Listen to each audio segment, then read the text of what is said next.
Hi, Dr. Brian Koffman here, and we're going to move on to the question and answer section.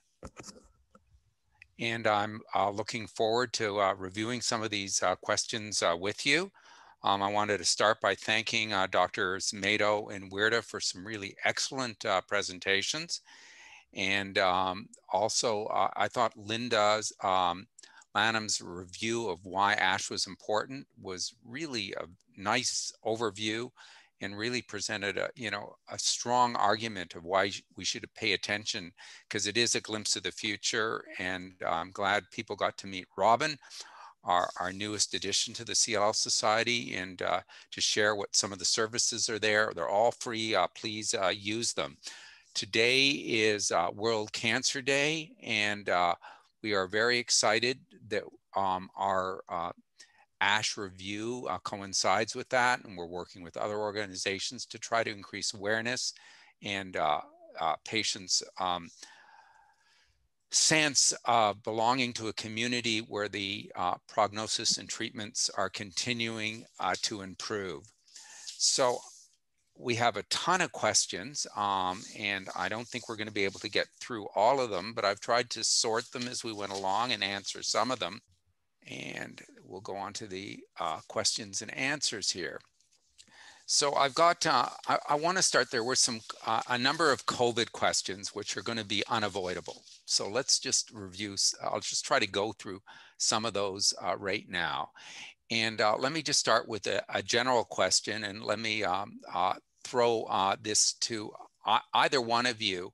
The data that I presented on COVID, which actually Anthony was, that was put together by Lindsay Roker out of your a center at Memorial Sloan Kettering, a combination of a couple large groups in Europe and the US, wasn't very good news for CLL patients. Is that still the status? Are things better now? I try to put a positive spin on it. What's the reality on the ground? What are you seeing? And maybe Dr. Wierda, you want to weigh in on that too? Did you want me to start, Brian? Sure, please. Thanks for the question. The data that our team under Dr. Roker put together and presented at ASH represents data from the earliest part of the pandemic. This is when, very few people really fully understood how to take care of patients with COVID-19. And also only the sickest patients really had access to testing. And so this represents probably the sickest patient population that we would have seen with patients with CLL. So I think you have to take that into account when you think about, at the present time, we have better therapeutics, we have better understanding how to manage patients. No published data yet, but preliminary data that I'm seeing and looking at suggests that patients are doing better now than they were, 6 to 8 months ago. So I think there is some hope. And as the medical community gets better and better at managing patients with COVID-19, I think all outcomes will improve along with patients with CLL. Dr. Wierda, do you want to add anything to that? No, I mean, I would agree with that. I have been managing the COVID unit at Anderson since we started the COVID unit, and our outcomes are better than what you read in the press in terms of survival for our patients who are diagnosed with COVID and require hospitalization. We're now in the process of vaccinating our patients for COVID, and we get a lot of questions. There's a lot of information out there about vaccines, and I think it's important for patients to hear that we do wish them to get, most of my patients said they should be getting the vaccination, either the Moderna or the Pfizer. I don't have a preference. They may have a local reaction. They can have fever, but any protection is better than no protection in my mind and my view. And, we're collecting data and studying COVID and how to manage it, how the features of the clinical features of the infection, whether the immunity wanes and patients can get reactivation or reinfection and a subsequent infection, all of those questions that we really don't have much in the way of answers for now. We are studying them, and we'll have more answers. But I do think it's important for our patient population to have vaccine, to be vaccinated, and I think that's better than getting the disease itself. I have seen a couple patients recently with some a little bit unexpected reactions with vaccination, swelling of lymph nodes, tender lymph nodes that are sort of a flare. So I think there is some immune activation in these patients who are receiving the COVID vaccination. So all of these features we need to study, and we're intending to do that. Dr. Mato, let me just follow up on that and get some impressions, just a couple things. When somebody gets a reaction to the vaccine, I know this isn't really, I don't think there's any data on that, but if your arm swells, if you do get a fever or after, is that kind of a good sign that you're mounting immune response? Should, do you want to get a little bit, if nothing happens, does that mean that the vaccine isn't working? I think for sure we know that if nothing happens or the reaction is mild, just, some pain, that does not mean that the vaccine has not worked. And so this isn't a situation where you're mandated to feel sick in order to have a benefit. So I think that should be absolutely clear. If a patient does have some of the symptoms that Bill just alluded to, certainly that is evidence that the immune system is activated, and a patient may or may not be generating an immune response based on that. The localized reaction, the arm pain, I think probably has no bearing whatsoever. Depending on the vaccine, you may have some swelling or even a little bit of an inflammatory mass on the arm. I've heard from the Moderna vaccine, you can have what we call an Arthus reaction, which is an immune deposition reaction in place. So I think the take home is that if you have only mild symptoms or minimal symptoms, you shouldn't walk away from it thinking that the vaccine didn't work. That's an urban legend in some ways, at least amongst patients getting vaccinated. So I would forget that. So let me follow up. We could do just COVID, but I'm going to ask two more questions. And Bill, I'm going to go to you first. There's been some controversy about patients and the meds that they're on, and I've seen guidelines from a number of professional organizations that aren't always lined up in terms of whether patients should hold particularly monoclonal antibodies, which might affect the ability to form antibodies, and the BTK inhibitors, and there's some mixed data on that. How are you handling your patients in regards to that vaccine and their medications for their CLL?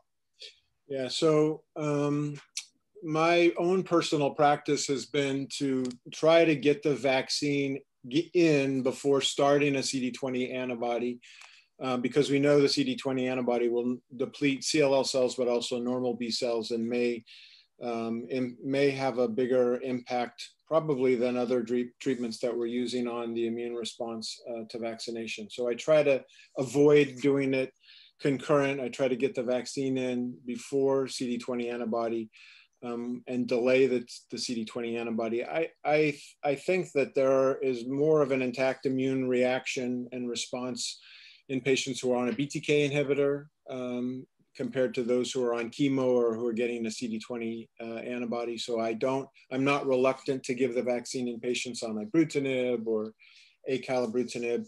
And the same is true for venetoclax-based therapy. I will vaccinate patients who are on active treatment with both of those categories of treatment, a BTK inhibitor or BCL2 inhibitor. I avoid chemo and CD20 antibody. Dr. Mato, I'll ask that to you also if you have anything to add, and also the role of antibody testing, because there's an S or spike protein test you can do, and there's also the N test or the nucleocapsid to see if you've had the infection.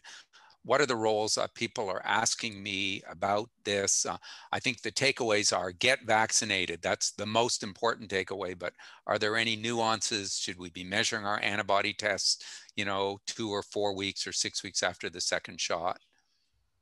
I think that's still a question for research. It comes up a lot. I think, first of all, I would warn most patients, if they are interested in doing that, that most of the assays available at hospitals and labs across the country are not going to assess for the spike protein, which will never result in confirming the development of antibodies in response to the vaccine. So first of all, if you're going to go down that road, know what test you're getting, because there's going to be a lot of confusion with the results. I personally think that from a clinical perspective, there's very little data to support 2 to 4 weeks later going out and having an antibody tested. Number one, the presence of an antibody alone doesn't necessarily mean you have immunity. I think it might offer patients a license to let their guard down, which I don't think that they should be doing. So my advice is largely the same as Bill's. Get vaccinated and continue to live your life as if you weren't vaccinated to a certain extent, following the rules about wearing masks, hand washing, social distancing, et cetera. But to go out and get an antibody after the fact, number one, only tells you on that day that you had antibodies present. It gives you no sense about the time course, the titer, whether or not it's a waning immune response 6 months later. Are you going to get it tested every month? So I would say in general, it's not standard practice, or shouldn't be standard practice. And maybe I can just add a quick short story that happened recently. My manager for the physician assistants that we have that support the leukemia department has had the vaccine. She had both doses. Most all of us have had it. She donated blood the other day because we are in a blood shortage, and I found out that they were routinely testing the blood donors for antibodies, and they're sending the results, and they sent the results to this particular individual who donated blood, and there was no antibodies reported. They reported that she didn't have any antibodies. And she came to me concerned because she'd been vaccinated, and she wants to know why she doesn't have antibodies. They're testing for antibodies because they're looking for donors for plasma for treatment for COVID patients. So the bottom line is that the test that was being applied to her blood donation doesn't test for the antigens that are produced when individuals are vaccinated. So I think the important thing to talk to your doctor about antibody testing, et cetera, before you request, or before. I think you can get confusing information and conflicting information, and it can be misleading. And so you just have to be cautious. I'm going to switch from COVID and ask a question that's dear to my heart, and that's the testing before treatment.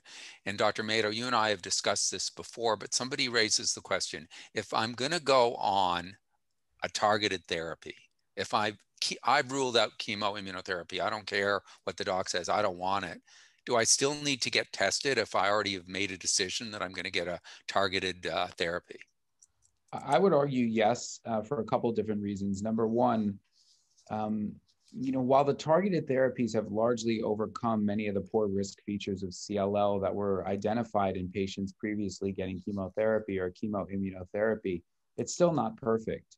And the targeted agents, I'll use some examples, the BTK inhibitors, venetoclax, the BCL2 inhibitor, still probably have inferior outcomes in patients who have poor risk features like a deletion 17p or a p53 mutation. So for patients who might be candidates for either clinical trials in the setting of persistent disease or stem cell transplant or CAR T cells, for example, I think it is good to know to help establish prognosis for patients. And I think it's misleading to think that just because you're getting ibrutinib or venetoclax or acalabrutinib, that having a deletion 17p means nothing, which is not the case. The other thing I think is important is that having information about IGHV status also helps to set expectations. The response to patients with a BTK inhibitor who are IGHV mutated or unmutated ultimately is the same, but the pace of response is different. And so a patient who's IGHV unmutated will respond much faster. They'll have their lymphocytosis resolve relatively quickly, whereas a mutated patient may take much longer. So I sometimes use that information with a patient to help set expectations for when we think their lymphocytosis will resolve. And then one other thing that I think is important, we're entering into the world. I'll just stop you. Lymphocytosis, the high white count that we see with the Correct. BTK inhibitors, when the the lymphocytes leave the bone marrow and the lymph nodes and go into the bloodstream. And at first, patients would panic and say, my counts are getting worse, but it actually is a sign that the disease is working. Yeah, the drug is working. Yeah. And then looking into the future, I do think that having knowledge of, for example, sequencing of the B cell receptor that you can get from IGHV testing will have tremendous value for how we assess minimal residual disease in the future. And so I think that not only is it prognostic, but I think it will help with clinical decision-making in the near future. So for those reasons, and several others that I could name, I do think that there is a tremendous role for this testing, just as much today as there was a decade ago, maybe even more so, since we're able to make choices, even with amongst targeted agents, for which would be best for an individual patient. Bill, on the Captivate trial, is that still recruiting? Is it still open? A couple people have asked about that. It's not still recruiting. It's full. All right. So let me ask you a couple venetoclax questions. We have what seems to me to be a strange situation where we have venetoclax and rituximab for relapsed refractory and venetoclax and obinutuzumab for treatment naive. Well, do you think that there'll be a time that venetoclax and obinutuzumab will be approved to use in relapsed refractory disease? And is there a reason that it's this way now? Maybe I'll comment on it briefly. I've had discussions about this with Genentech. They made a decision when they developed the obinutuzumab to get approval in the frontline setting. I don't believe even now at this point, and I asked them this maybe a year or two ago, that they have a strategy to get approval in the relapse setting. Now that may change as we go forward, but I think probably the important thing to comment about with regard to obinutuzumab and use in the relapse setting is that we have included it on the NCCN guidelines. It's in the compendia. There's data that supports its activity in the relapsed setting. So while it's FDA approved in the frontline setting, there are ways that patients can get it in the relapsed setting. I have personally had to do a couple of peer-to-peer discussions with insurance companies to get approval, but it is, for the most of the time, it's approved without needing a peer-to-peer discussion. But if it comes to that, then I would encourage patients to request that their physician escalate it to a peer-to-peer to get obinutuzumab in the relapse setting. Dr. Mato, maybe you can take this, and this isn't really related to ASH, but this is the first person to put in a question, and I want to make sure we get to her question. She had radiation therapy for breast cancer, developed CLL later. Is there a link there? Not a very strong link. Certainly other cancers can emerge from patients who receive radiotherapy and the bone marrow is involved, but I would argue that there's no clear evidence that there's a link. Does it affect how you would treat her? The radiation itself and past history of radiotherapy, very unlikely to impact selection of therapy or indication for therapy. I would say no. All right. Someone asked a question about whether they should get a second opinion, and I think all three of us would agree. If you're thinking about getting a second opinion, get it. And there's a survival advantage to having a CLL expert on your team. So if you can see a real CLL expert, we have a list. And if it's geographically or financially impossible, or you have insurance issues, then we can provide a video consult with a CLL expert for you through our expert access program. So I think that's a clear answer. There is a number of questions about reducing dose or drug holidays related to the BTK inhibitors and venetoclax. If you're doing well, can you reduce the dose after a year of venetoclax? Could you take a holiday from ibrutinib if your disease is controlled, or can you reduce the dose? I'm wondering if you could comment on that. Dr. Wierda, do you want to start? Oh boy, that's a loaded question. I don't know. Sure. That's not a question I think that I can answer with a general response. I think it's individualized. There are strategies and that need to be individualized, and I think that's something that needs to be discussed with your physician. and or a CLL expert if you're not comfortable with the recommendations that your primary oncologist.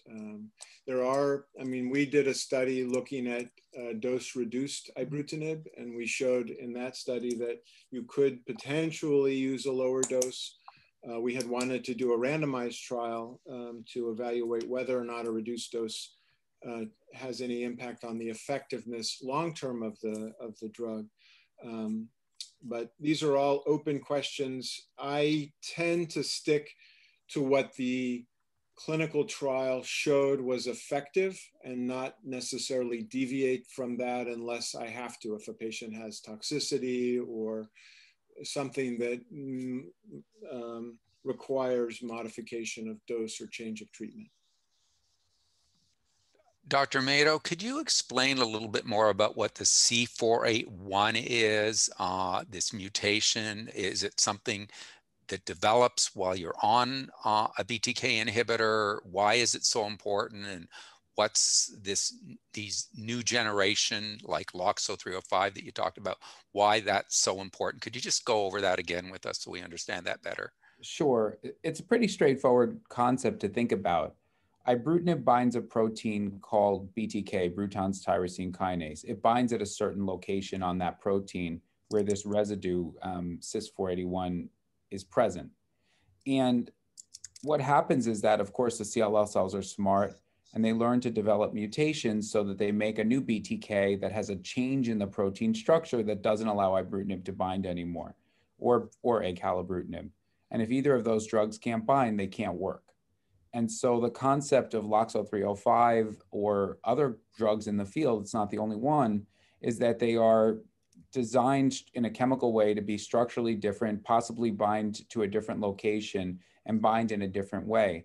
Ibrutinib and acalabrutinib bind permanently to their target, the BTK molecule.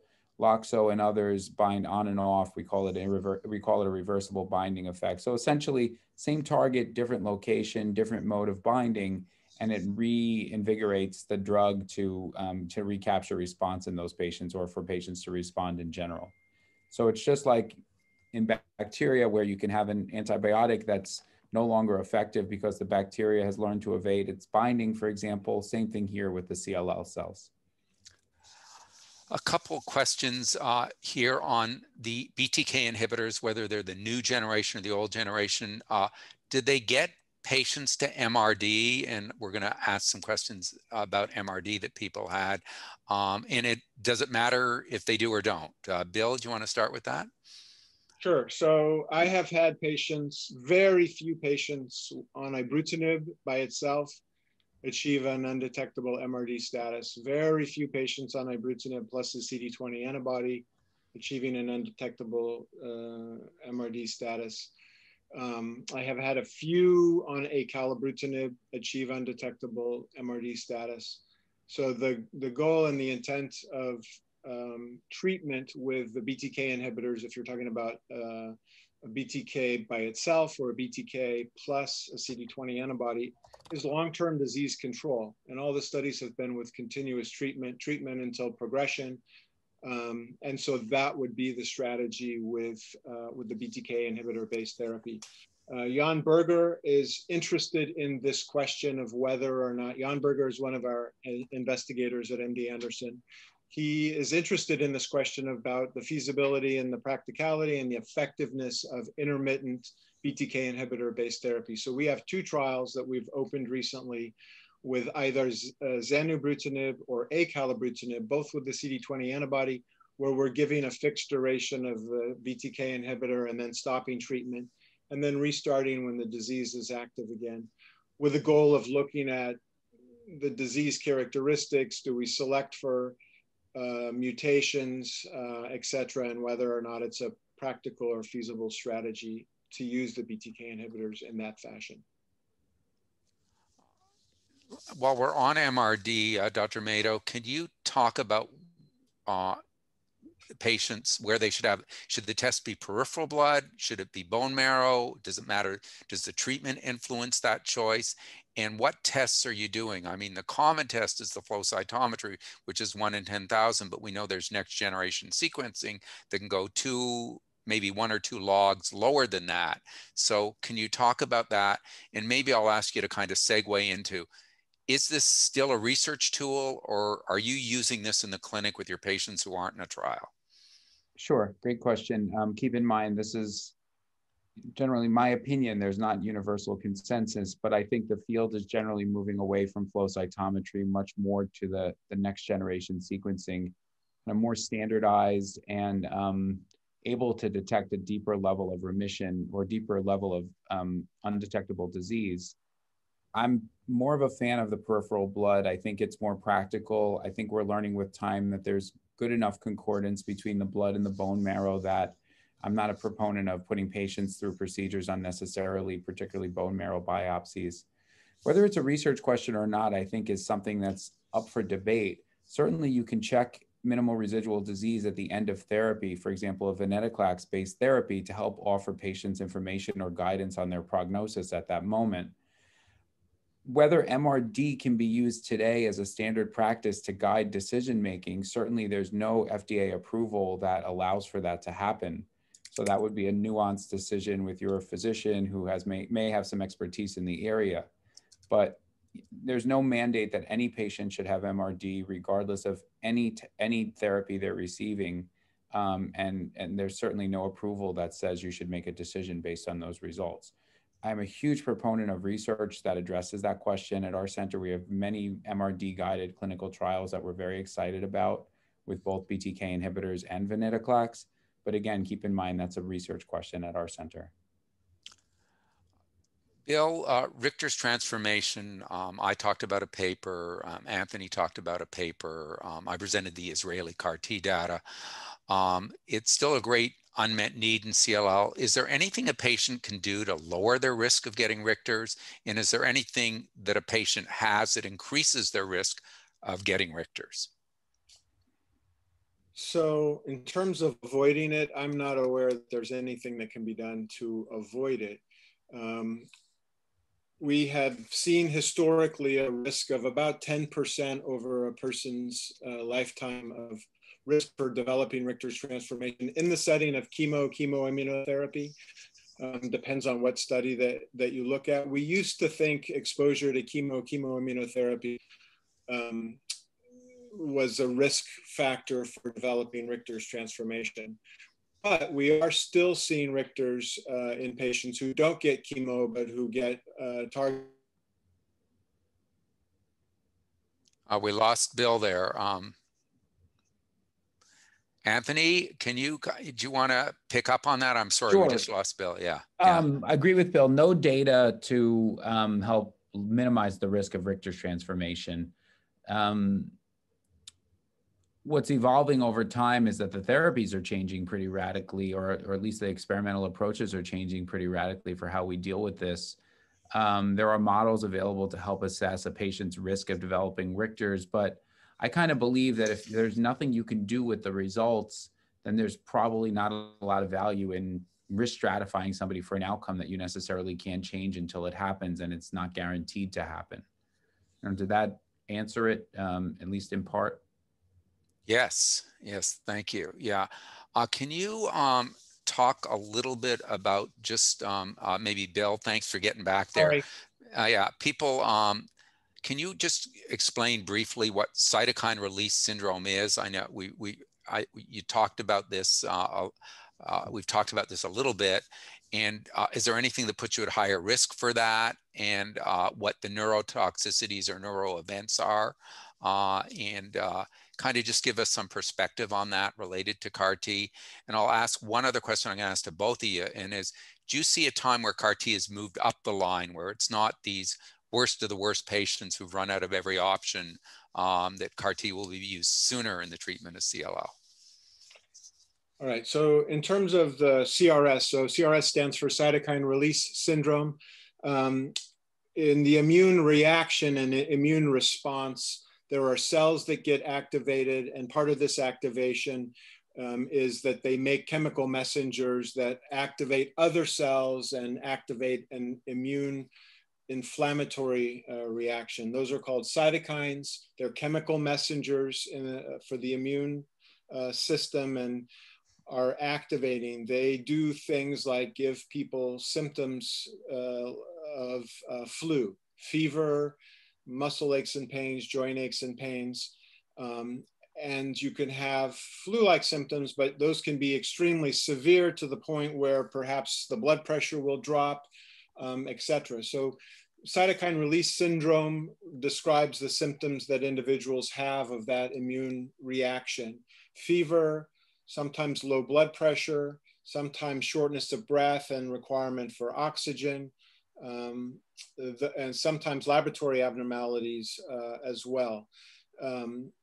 We've looked at the risk for cytokine release syndrome with CAR-T, particularly in ALL. There's a little more data. And really the bulk of disease has been the risk for developing Richter's transformation. The more disease there is to treat, the more immune activation that happens, and the more likely patients are going to get cytokine release or severe cytokine release. We like to see patients get some cytokine release because it means that their T cells are activated, expanding, and doing what they need to do.